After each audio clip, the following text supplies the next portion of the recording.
ప్రియులారా, మిమ్మల్ని మొయ్యాలనే ఎప్పటికీ నేను మనసు కలిగి ఉన్నాను. మిమ్మల్ని తిట్టాలని ఏ కోశ నరనరాల్లో ఏ కోశ నాకు లేదు. మీలో ఒకడిని, మీ కొరకు నన్ను నేను తగ్గించుకున్నాను. నా ఇంద్రియాలన్నిటినీ నేను అదుపులో పెట్టుకున్నాను.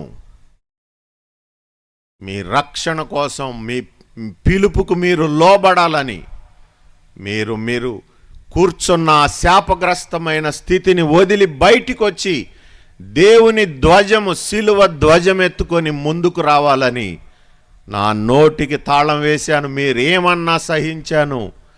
ప్రియులారా, ఆయన శిలువనెక్కితే నేనెక్కడా ఏంటి పెద్ద విశేషమేముంది? కానీ మీరు బయటికి రావాలి, మీరు మేలు పొందాలి. ఎంతోమంది సేవకులను దేవుడు లేపి మీ దగ్గరకు పంపిస్తున్నాడు, బ్రతిమిలాడుతున్నాడు.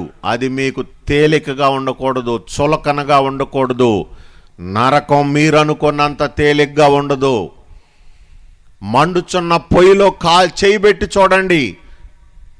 పెద్ద బాబును చూడండి, షర్టు లేకుండా. మీకు తెలుస్తుంది కాల్చటం అంటే ఏంటో. తిరిగి తీసుకోలేని విధంగా, వైద్యుడు కూడా సరిచేయలేని విధంగా మచ్చలు, డాగులు మిగిలిపోతాయి. రేపొద్దున నరకపు శిక్ష కూడా అంతే. అక్కడ పురుగు చావదు, అగ్ని ఆరదు.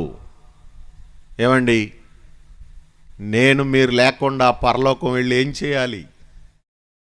అక్కడ శిలకాసీన్ కనపడతాడా? అక్కడ శరభయ్య కనపడతాడా?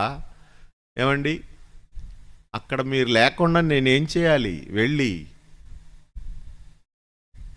ఎవరో ముక్కు మొహం తెలియని వాళ్ళు అక్కడ కనపడితే ఏం మాట్లాడాలి వాళ్ళతో? నీ పిల్లలు బాగున్నారా అని అడిగానా? ఇక్కడ చూసినట్లే నేను అక్కడ కూడా మిమ్మల్ని చూడాలనుకుంటున్నాను. మీ యోగక్షేమాలు అడగాలనుకుంటాను. ప్రతిరోజు మీ కొరకు ప్రార్థిస్తున్నట్లే, ప్రభువా వీళ్ళందరినీ ఇక్కడికి చేర్చినందుకు నీకు నమస్కారం అని ఆయనకి పాదాభివందనం చేయాలనుకుంటున్నాను. మీకెందుకు అర్థం కావట్లేదో తెలియట్లేదు ప్రియులారా.